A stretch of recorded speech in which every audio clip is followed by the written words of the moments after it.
할렐루야. 한 주 동안도 평안하셨습니까? 자, 이제 갈라디아서 마지막 장인 6장을 살펴보려고 합니다. 1장 서론을 제외하고 2장 20절, 3장 27절, 4장 30절, 5장 24절, 6장 14절. 각 장마다 사도 바울은 복음의 비밀인 그리스도의 십자가의 도에 대해서 계속해서 강조하고 있습니다.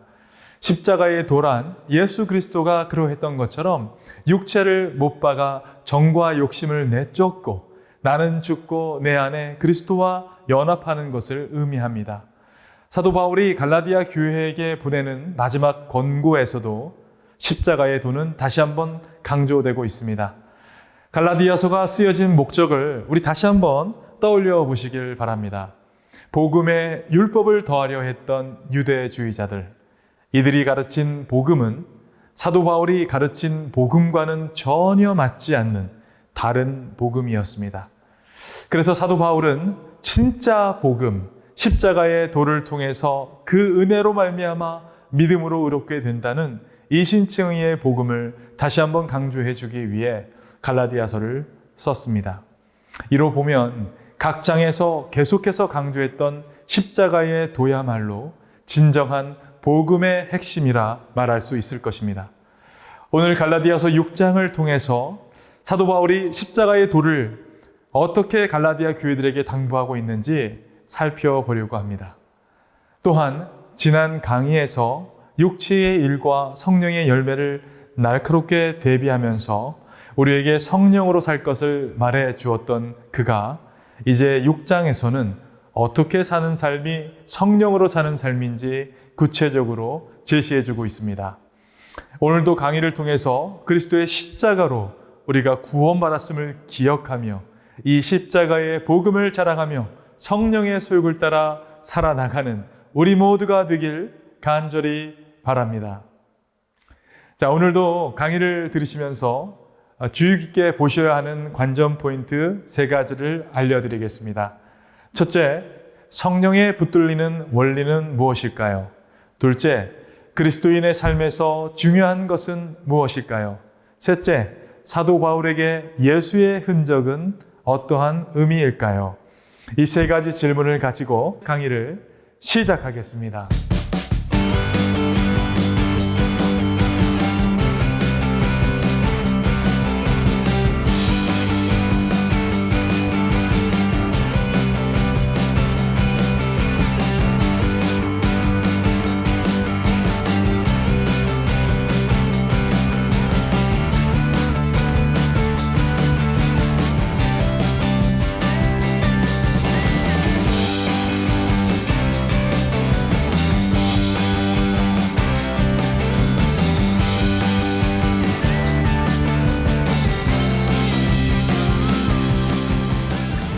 (5장 1절부터 6장 10절까지는) 계속적으로 도덕적이고 영적인 권고들에 대해서 말해주고 있습니다. 이종 6장 1절부터 10절은 성령으로 살아가는 삶에 대해서, 특별히 1절부터 6절은 성도를 대하는 방법에 대해 사도 바울이 4가지 구체적인 권면을 제시해주고 있습니다. 이것은 현대 교회 안에서도 매우 의미 있는 말씀일 것입니다. 왜냐하면 현대 교회가 갈라지는 대부분의 원인이 성도와 성도 간의 문제에서 발생되기 때문입니다. 대부분의 경우 우리는 어떻게 사는 것이 성도의 삶이고 성도가 더불어 살아가는 것인지 알고 있습니다. 그럼에도 불구하고 우리가 함께 더불어 잘 살아가지 못하는 이유가 있다면 그것은 사도 바울이 5장에서 말했듯이 성령이 이끄는 삶을 살아가지 못하기 때문일 것입니다. 성령 받았는데 사랑이 없다, 말이 안 됩니다. 희락이 없다, 화평, 오래 참음, 자비, 양성, 충성, 온유, 절제가 없다라는 것은 이해할 수 없는 말입니다. 성령의 9가지 열매가 교회 안에 있다면 성도는 그리스도의 몸을 함께 아름답게 만들어 갈 수 있을 것입니다. 성령에 붙들린 사람들은 그래서 관계에서도 성공할 수 있다는 것을 사도 바울은 제시해주고 있는 것입니다. 관계의 핵심이 성령이 이끄는 삶이라고 한다면 오늘 본문 6장 1절부터 6절까지는 그 실행편이라고 말할 수 있습니다.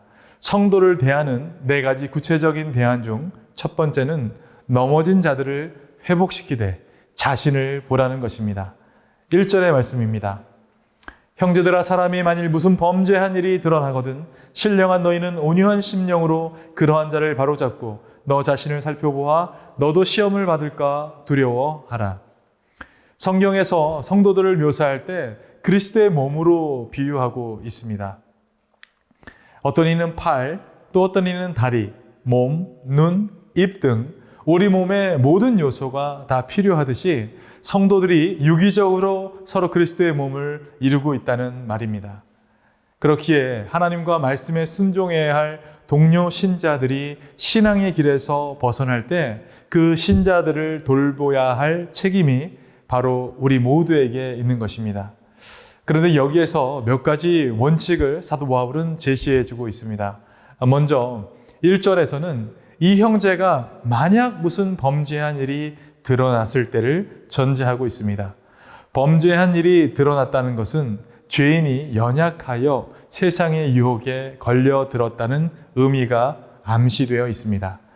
그냥 죄의 가해자가 아니라 유혹의 피해자다라고 생각해 본다면 피해자를 보는 관점이 새로워지고 회복에 대한 관심이 생겨나게 될 것입니다. 그렇다고 죄를 가볍게 여기려는 것이 아닙니다. 하지만 우리가 알아야 할 것은 우리 중 누구라도 덫에 걸려 무참하게 넘어질 수 있고 거기서 빠져나오려면 다른 사람의 도움이 필요하다는 것입니다. 바로 여기서부터 회복이 시작되는 것이죠. 1절에 신령한 사람들만이 이 일을 할 수 있다고 말하고 있습니다.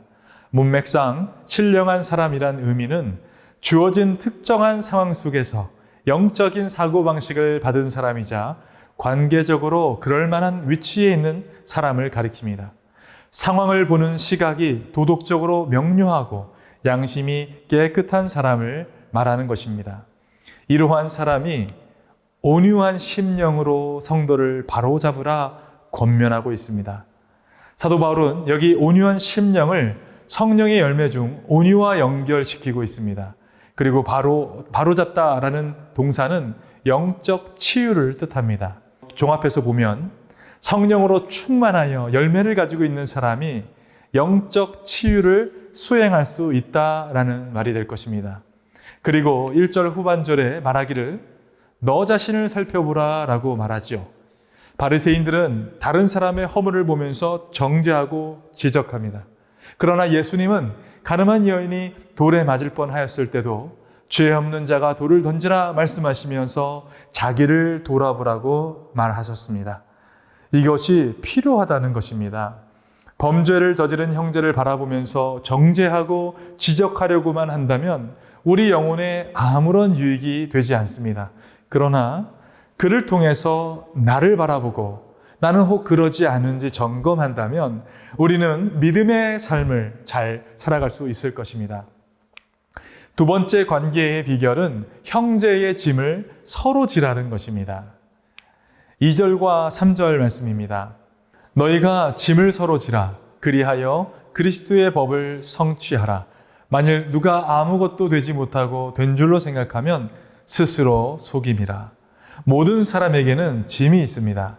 짐이 없는 사람은 없습니다. 인생은 나름의 짐을 지고 살아가는 것이기 때문이죠.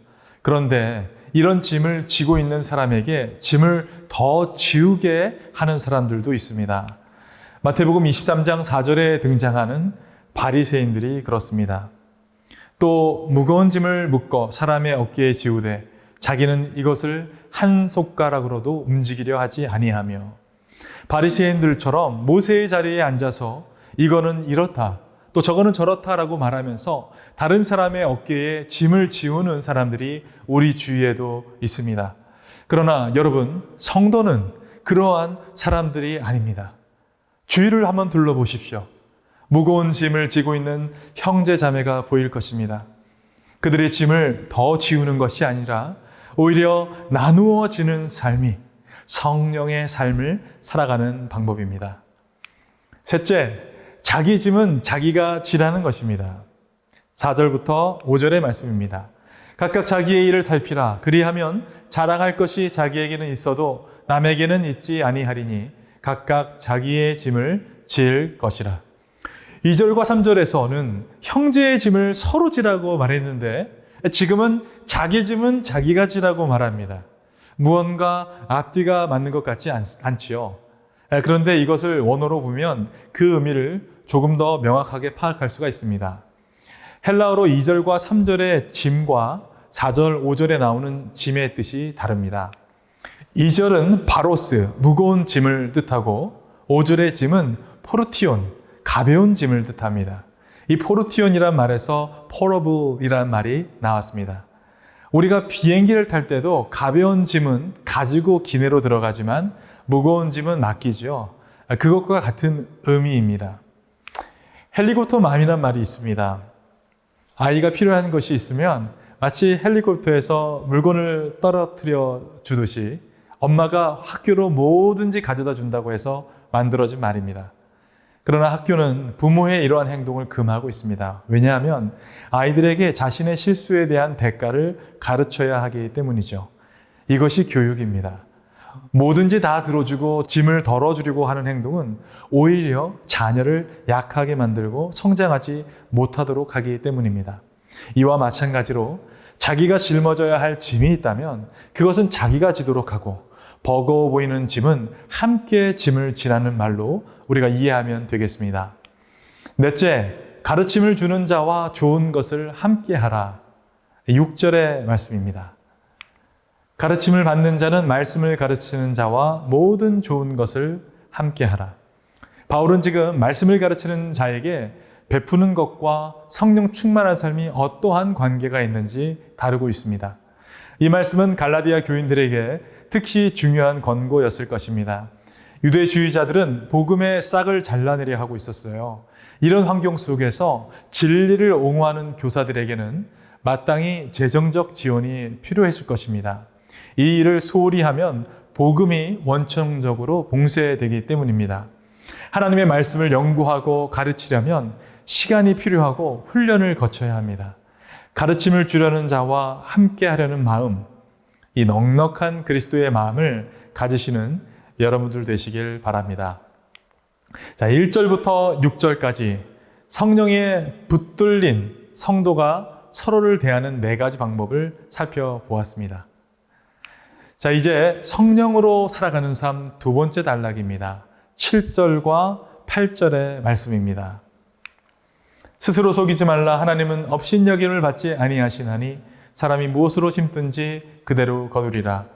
자기의 육체를 위하여 심는 자는 육체로부터 썩어질 것을 거두고 성령을 위하여 심는 자는 성령으로부터 영생을 거두리라. 여기서 제시하는 중요한 원리는 심는 대로 거둔다라는 것입니다. 예를 들어서 가장 좋은 예가 공부에 관한 얘기죠. 공부를 하지 않고 좋은 성적을 기대하는 것은 잘못된 것입니다. 그렇게 나오지 않지요. 그래서 지혜로운 학생은 원하는 것을 얻기 위해 오늘도 묵묵히 자기의 자리에서 씨를 뿌립니다. 그런데 처음에는 잘 심지만 키우는데 실패하는 경우가 종종 있습니다. 다이어트에 성공한다 해도 유지하는 데 실패한다면 요요 현상으로 다시 원래대로 돌아오는 것처럼 성도들도 성실하게 심지 않으면 다시 죄인된 삶으로 돌아올 수 있습니다. 이것을 이기는 방법이 바로 습관이죠. 습관은 다른 말로 훈련이란 의미이기도 합니다. 말콤 글래드웰이라는 사람은 성공한 사람들의 특징을 시간을 많이 투자한 사람들이라고 밝히고 있습니다. 여기서 나온 말이 1만 시간의 법칙인데요. 한 가지 일에 큰 성과를 이루기 위해서는 1만 시간 동안의 학습과 경험을 통한 훈련이 있어야 한다는 것입니다. 1만 시간을 하루씩 계산해 보니까 하루에 3시간씩 10년을 투자하면 투자한 그것에 열매가 나온다라는 것입니다. 성실하게 심으면 반드시 열매가 나오게 될 것입니다. 그러나 무엇을 심느냐가 중요하겠지요. 8절 말씀에 자기의 육체를 위하여 심는 자는 육체로부터 썩어질 것을 거두고 성령을 위하여 심는 자는 성령으로부터 영생을 거두리라. 육체를 위해서 내가 하루에 3시간씩 심는다면 썩어서 없어질 것을 얻게 되겠지만 성령을 위해 심는 사람은 영원히 썩지 않을 영생을 취하게 된다는 말입니다. 오늘의 관전 포인트 첫 번째가 여기에 있습니다. 성령에 붙들리는 원리는 무엇일까요? 성령에 붙들리는 원칙, 그것은 성령을 위해 날마다 심는 것입니다.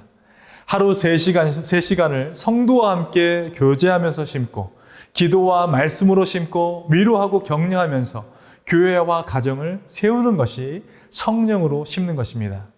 날마다 하나님과 함께 동행하면서 육체를 죽이고 성령으로 심는 삶을 산다면 성령에 붙들리는 인생이 될 줄 믿습니다. 성령으로 살아가는 삶 세 번째 단락은 성령으로 살아간다는 것은 포기하지 않는 삶이다라는 것입니다. 본문 9절과 10절의 말씀입니다. 우리가 선을 행하되 낙심하지 말지니 포기하지 아니하면 때가 이름에 거두리라. 그러므로 우리는 기회 있는 대로 모든 이에게 착한 일을 하되 더욱 믿음의 가정들에게 할지니라. 성령에 붙들린 사람도 엘리야와 같이 주변 환경과 사람들로 낙담할 수 있습니다. 그래서 유혹에 빠지기도 하고 미혹되기도 하지요.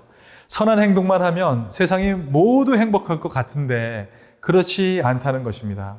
성령으로 살아가면서 주변의 사람들에게 악으로 대하지 않고 선으로 대하고 늘 친절하게 대하지만 언제나 그 결과가 좋게 끝나는 것은 아닙니다. 아니, 오히려 세상은 선으로 대하면 악으로 되돌아옵니다. 가는 말이 고우면 오는 말이 더러워진다는 것을 삶을 통해서 경험하게 되는 것이죠. 그럼에도 불구하고 사도 바울이 말하는 것은 끝까지 선을 행하면, 포기하지 않으면 반드시 열매를 거둔다라는 것입니다. 여러분, 선한 일이 무엇인지 미가서 6장 8절에는 이렇게 설명하고 있습니다.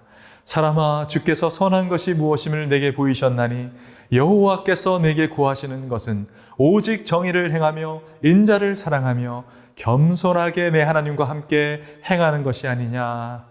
정의를 행하고 하나님을 사랑하고 겸손하게 하나님과 동행하는 것, 이것이 선한 일이다 라는 것입니다. 그리고 오늘 10절의 말씀처럼 착한 일을 행하는 것입니다. 비록 환경과 사람이 우리를 낙담하게 하고 좌절하게 만들 수 있지만 선으로 악을 이기는 마음으로 끝까지 포기하지 않는 것이 성령으로 살아가는 사람인 줄 믿습니다.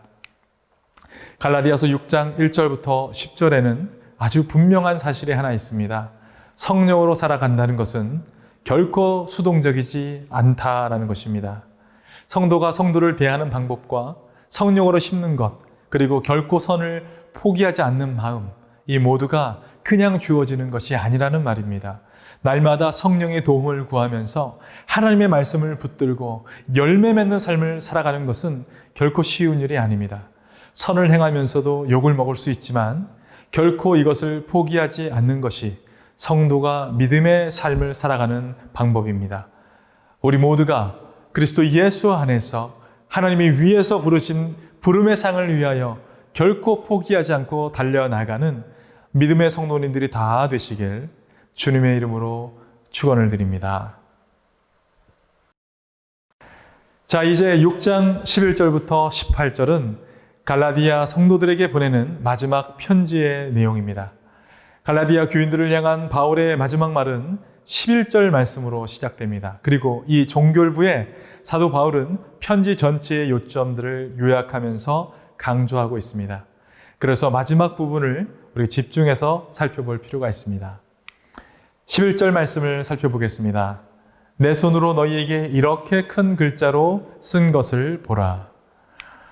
바울이 붓을 들어서 친필로 끝인사 부분을 쓴 것은 사실 로마 세계의 편지글에서 흔히 통용되던 관습을 따른 것으로 이해됩니다. 대개 공적인 통신문은 철자와 문법과 문체와 필체에 숙련된 사람이 작성했는데 이러한 사람들을 필생이라고 합니다. 바울도 여러 차례 이런 필생을 기용했습니다. 로마서 16장 22절 말씀에서 더디오가 로마서의 기록을 도왔고요. 데살로니가 전후서 1장 1절에 실루아노와 디모데가 나오는데 단지 필생만 한 것이 아니라 데살로니가 전후서의 공동 저자로 거명되기도 합니다. 그리고 헬라어 문체가 약간씩 다른 기타 몇몇 서신도 이와 비슷하게 작성되었을 것으로 보고 있습니다. 갈라디아서를 비롯한 일부 서신서에서도 바울은 끝인사를 자신이 친필로 썼음을 밝히고 있습니다.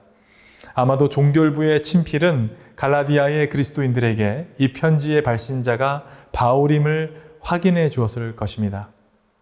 자, 바울이 왜 큰 글자로 썼을까요?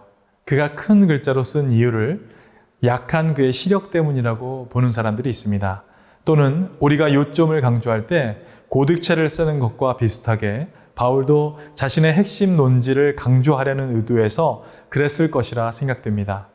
또한 대필로 잘 쓰여진 글에서 갑자기 다른 서체가 나와서 주목을 끌었을 수도 있습니다. 어찌되었든 사도 바울의 핵심은 곧 구원을 율법의 행위로 받는 것이 아니라 오직 그리스도 안에서 오직 믿음으로 말미암아 오직 은혜로 받는다라는 것입니다. 그래서 바울은 마지막으로 한 번 더 이 십자가의 도, 복음을 강조하면서 간략한 반복과 더불어 유대주의자들을 향한 직설적인 책망을 담고 있습니다.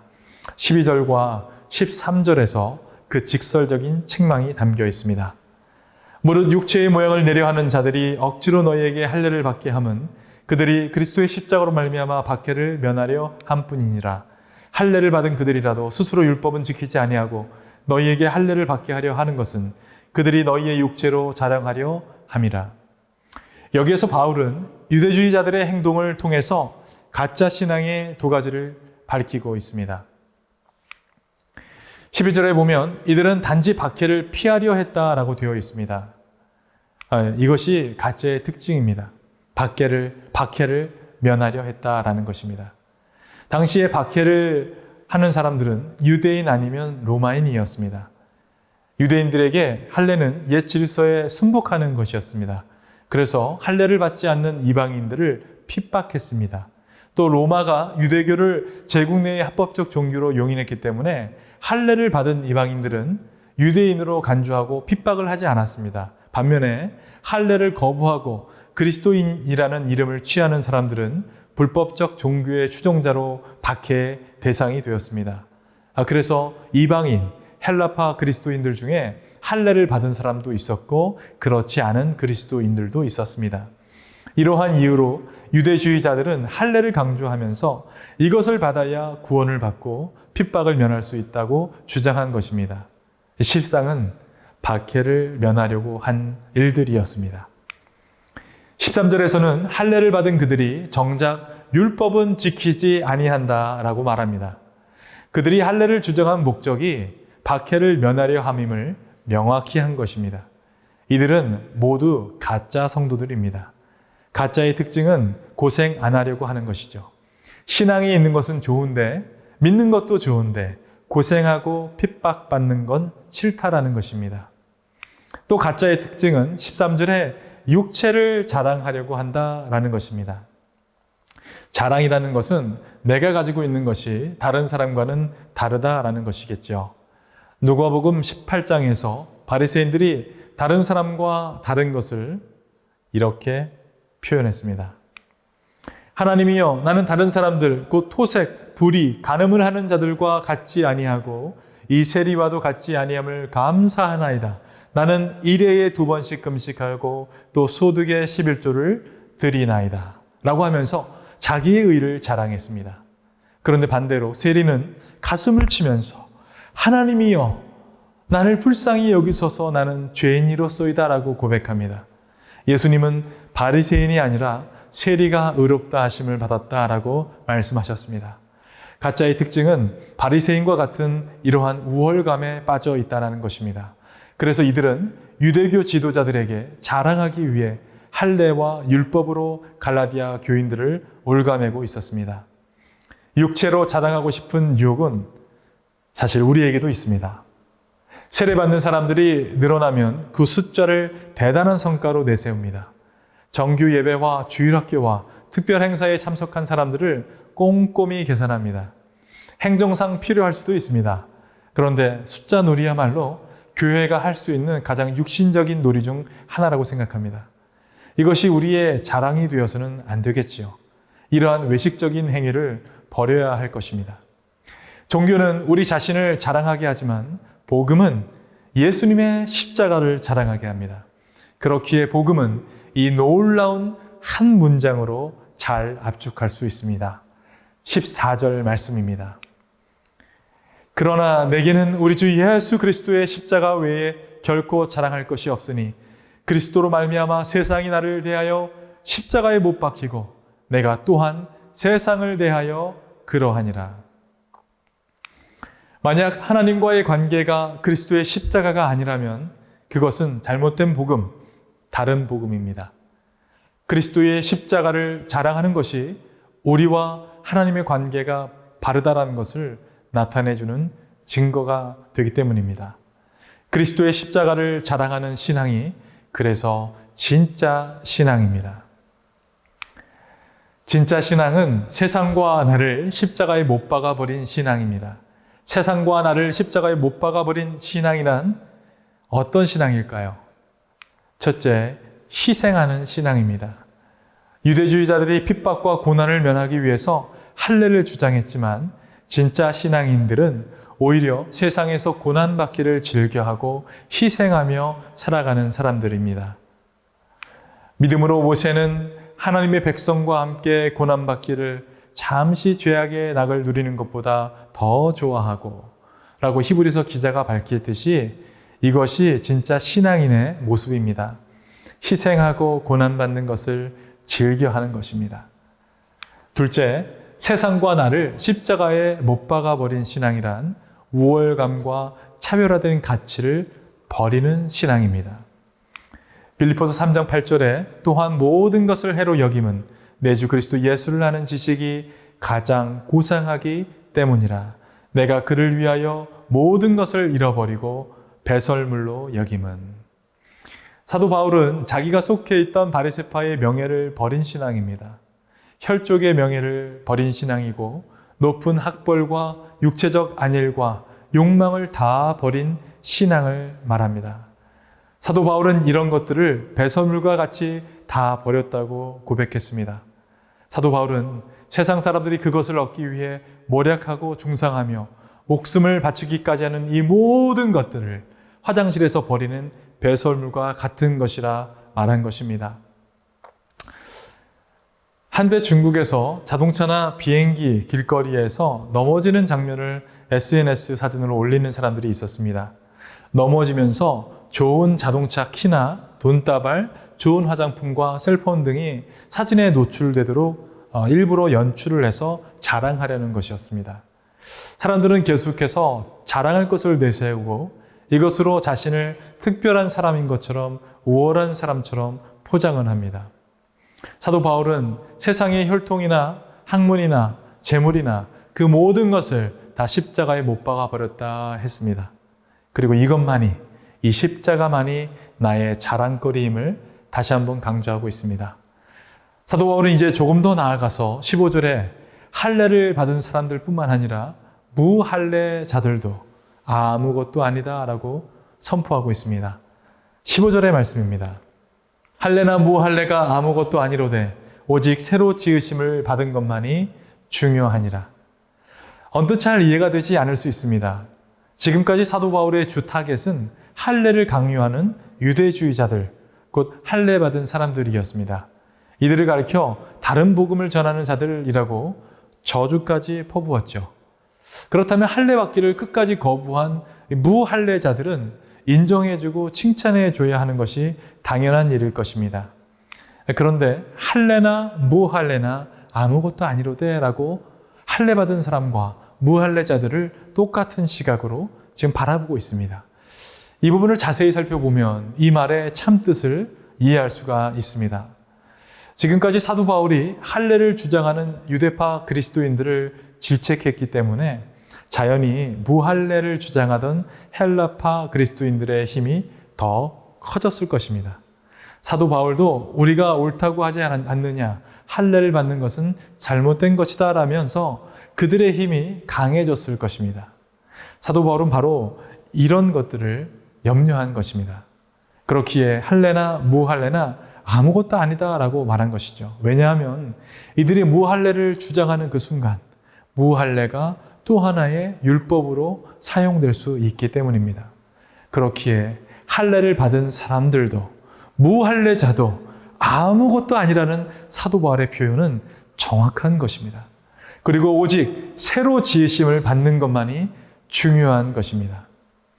로마서 2장 28절 29절에 무릇 표면적 유대인이 유대인이 아니요 표면적 육신의 할례가 아니니라.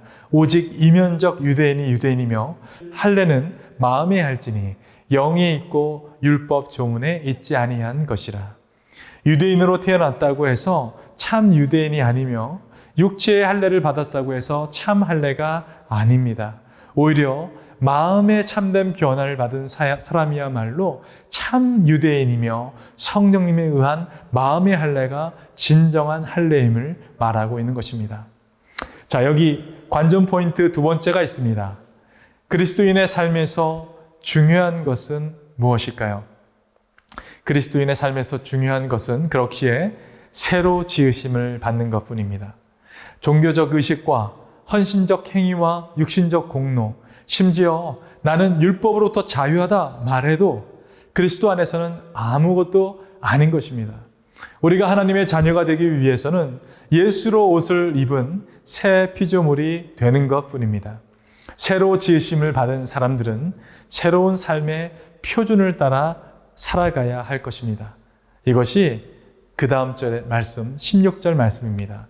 무릇 이 규례를 행하는 자에게와 하나님의 이스라엘에게 평강과 긍휼이 있을지어다. 여기서 이 규례는 십자가를 지고 살아가는 새로운 삶의 표준을 말합니다. 불안과 진노를 낳는 율법과 달리 하나님의 은혜는 성도의 삶에 설명할 수 없는 깊은 평안이 넘치게 하고 죄를 용서받고 형벌을 면했다는 의식이 자리 잡게 합니다. 그리고 더 이상 죄책감과 두려움의 어두운 구덩이에 갇혀 살지 않게 되는 것입니다. 바울이 평강과 긍휼의 복을 빈 대상은 십자가의 도를 받아들이는 모든 이들뿐만 아니라 또한 하나님의 이스라엘입니다. 하나님의 이스라엘이라는 이 표현이 약간 어색하게 들리는데요. 성경에 하나님의 이스라엘이라는 이 말은 이곳에서만, 이곳 16절에서만 나오기 때문에 바울의 말뜻이 정확히 무엇인지는 알 수가 없습니다. 여기에 세 가지 의견이 있습니다. 하나는 하나님의 이스라엘이 그리스도 안의 모든 신자들, 즉 유대인과 이방인을 통틀어 가리킨다라고 보는 것과 믿지 않는 이스라엘을 가리킨다고 보는 것, 마지막으로 하나님의 이스라엘을 유대인 그리스도인들로 보는 시각이 있습니다. 정확한 뜻을 알 수 없지만 여기에는 원리가 있습니다. 모든 사람이 평강과 긍휼을 발망한 때에도 그것을 받을 사람들은 오직 그리스도와 이 구속 사역을 믿는 사람들 뿐이라는 것입니다. 자, 이제 마지막 두 절을 남겨두고 사도 바울은 매우 지치고 기진해 있는 것 같습니다. 은혜의 복음을 변호하느라 진이 빠진 듯한 모습입니다.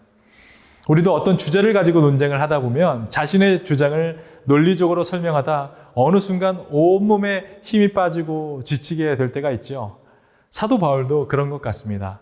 그럼에도 바울은 갈라디아 교인들에게 더 이상 율법주의자들에게 져서 자신을 괴롭게 하지 말라고 말하고 있습니다. 17절입니다. 이후로는 누구든지 나를 괴롭게 하지 말라. 내가 내 몸에 예수의 흔적을 지니고 있노라. 자, 여기 괴롭게로 번역된 단어는 힘든 수고라는 뜻이 있습니다. 정신적 긴장, 정서적 스트레스, 나아가 신체적 고생을 의미합니다. 이것은 분명히 바울이 겪은 고뇌를 가리키고 있습니다. 바울은 갈라디아 교인들의 영적 건강을 염려하느라 고뇌했고 속박의 위협으로부터 해방시키려고 열심히 편지를 쓰느라 또 고뇌했습니다. 이 고뇌 속에서도 그가 말하는 것은 내가 내 몸에 예수의 흔적을 지니고 있노라 라는 것입니다. 이 표현은 너무나 아름답고 놀라운 고백이 아닐 수 없습니다. 이 고백은 그 당시 유대인들에게는 굉장히 도전적인 언어였을 것입니다. 여기 마지막 관전 포인트가 있습니다. 사도 바울에게 예수의 흔적은 무엇을 의미하나요? 유대인들에게 흔적은 선민 이스라엘의 흔적인 할례입니다. 이들은 할례 받은 것을 선민의 흔적으로 자랑했습니다. 그러나 바울에게는 예수의 흔적이 있었습니다. 헬라어로 스티그마타라고 하는데요. 노예나 소에게 찍던 것과 같은 소유권을 뜻하는 자국이나 낙인을 말합니다. 바울에게 예수의 흔적은 두 가지 의미가 있다고 생각합니다. 육체적 흔적과 영적인 흔적입니다. 육체적 흔적은 그리스도를 위해 받았던 고문과 투옥과 태장의 물리적 흉터를 의미합니다. 대중의 인기에 따라 환난을 면하며 살아가던 가짜 교사들과 유대주의자들과는 전혀 다른 흔적인 것입니다. 고린도후서 11장 24절에서 28절에서 바울은 자신이 사역 중에 받은 스티그마 흔적의 일부를 이렇게 나열합니다. 유대인들에게 40에서 하나 감한매를 5번 맞았으며 3번 태장으로 맞고 1번 돌로 맞고 3번 파손하고 일주일을 깊은 바다에서 지냈으며 여러 번 여행하면서 강의 위험과 강도의 위험과 동족의 위험과 이방인의 위험과 시내의 위험과 광야의 위험과 바다의 위험과 거짓 형제 중의 위험을 당하고 또 수고하며 애쓰고 여러 번 자지 못하고 줄이며 목마르고 여러 번 굶고 춥고 헐벗었노라. 이 외의 일은 고사하고 아직도 날마다 내 속에 눌리는 일이 있으니 곧 모든 교회를 위하여 염려하는 것이라. 할렐루야. 사도 바울의 이런 모습이 우리에게 큰 신앙의 도전이 되길 간절히 원합니다. 두 번째는 영적인 흔적입니다. 예수님의 십자가에는 육체적인 고문과 고통의 흔적뿐만 아니라 정과 욕심을 못 박으신 영적인 흔적이 함께 있습니다. 예수님이 십자가에서 죽으심으로 완성하신 십자가의 도, 이것이 바로 영적인 흔적입니다. 이 영적인 흔적을 사도 바울 역시 가지고 있었습니다. 예수와 함께 십자가에서 죽은 그 흔적이 있었기에 갈라디아서 전체를 통해서 이 십자가의 도를 사도 바울이 말하고 있는 것입니다. 우리도 복음을 위해 자신의 목숨도 귀한 것으로 여기지 않는 복음에 붙잡힌 바 된 하나님의 사람이 되길 간절히 원합니다. 우리 앞에 어떠한 어려움이 있다 하더라도 피하지 않고 그리스도와 함께 고난받기를 즐겨하는 믿음의 백성들이 되시기를 바랍니다. 또한 십자가의 예수님처럼 자신의 생각과 정과 욕심을 온전히 못 박아 죽이고 하나님의 뜻을 이루어드리는 예수의 흔적을 가지시길 간절히 소망합니다. 그래서 누군가 우리에게 예수 믿음의 증거를 보이라 말할 때 당당하게 이 흔적을 펼쳐보이며 주님의 이름을 높여드리는 저와 여러분이 되길 간절히 축원드립니다. 사도 바울은 이제 시작할 때와 똑같이 은혜의 기조로 편지를 마무리합니다. 18절입니다. 형제들아, 우리 주 예수 그리스도의 은혜가 너희 심령에 있을지어다. 아멘. 바울은 갈라디아 교인들의 심령에 마지막으로 축복을 하고 있습니다. 여기서 바울이 심령에 축복한 것은 그가 육체를 무시하거나 육체나 영혼을 나누어서 생각하기 때문이 아닙니다. 그리스도인들에게 있어서 가장 먼저 변화가 일어나는 곳은 그들의 심령이며 바로 여기에 하나님의 축복이 가장 먼저 임하는 곳이기 때문입니다. 이 의미를 사도 바울은 너무나 중요하게 생각한 것 같습니다. 그가 쓴 빌립보서 4장, 또 디모데후서 4장, 빌레몬서 1장에 걸쳐서 은혜가 너희 심령에 있을지어다 라고 계속해서 말해주고 있기 때문입니다. 육체를 자랑하는 자들로부터 갈라디아 교인들의 심령이 많이 상해 있었습니다. 그들에게 위로와 평화와 기쁨이 필요하다는 것을 사도 바울은 잘 알고 있었을 것입니다. 그래서 심령을 지금 축복하고 있는 것입니다. 직장에서나 가정이나 교회에서 우리를 힘들게 하는 사람들이 있습니다. 힘들다고 했을 때 대부분의 일은 육체적인 고단함보다는 영적인 문제, 내면적인 문제라고 볼 수 있습니다. 이 문제를 해결하는 유일한 것은 우리 심령에 그리스도께서 내주하시는 것입니다. 그리스도가 그의 영이 우리 마음 가운데 거하시도록 우리를 내어드리는 삶을 살아가는 우리 모두가 되길 간절히 바랍니다.